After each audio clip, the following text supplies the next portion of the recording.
হঠাৎই গাঢ় কমলা রঙে ছেয়ে গেল সিরিয়া ও লিবিয়ার আকাশ। অনেকটা নৈসর্গিক আভার মতো গ্রাস করে নিল দিনের আলোকে। না দিন না রাত, দেখে বোঝার উপায় নেই পরমুহূর্তে ঠিক কী ঘটতে চলেছে। সামাজিক যোগাযোগ মাধ্যমের ভিডিও দেখেও বোঝার উপায় নেই মূল ঘটনা। তবে একটু চোখ বোলালে বোঝা যায় কী কারণে হঠাৎ কমলা রং ধারণ করেছে এই পরিবেশ।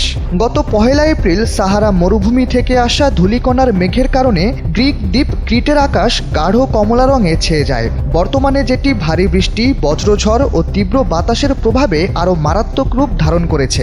আবহাওয়াবিদদের মতে এ সময় বাতাসে প্রতি ঘনমিটারে 1000 মাইক্রোগ্রামের বেশি ধূলিকণার ঘনত্ব রেকর্ড করা হয়েছে। 5+ স্টার রেটিং প্রাপ্ত দেশের সর্বোচ্চ বিদ্যুৎ সাশ্রয়ী ওয়ালটন এসি স্মার্ট কমফোর্ট এখন নেক্সট লেভেলে, যা মানবদেহের জন্য অত্যন্ত বিপজ্জনক। বাতাসে বৃদ্ধি পাওয়া এই ধূলিকণার কারণে ব্যাহত হচ্ছে স্বাভাবিক জীবন। বায়ুর গুণমান এতে দ্রুত খারাপ হয়ে যাওয়ায় স্বাস্থ্য কর্মকর্তারা জনগণকে বাইরে বেশি সময় কাটাতে নিষেধ করেছেন। এই ঝড়ের কারণে হেরাকলিয়নের প্রধান বিমানবন্দরে ফ্লাইট চলাচল ব্যাহত হয়েছে। দৃশ্যমানতা প্রায় 1000 মিটারের কমে নেমে এসেছে। ফলে অন্তত 2টি ফ্লাইটকে অন্য পথে ঘুরিয়ে নেওয়া হয়েছে।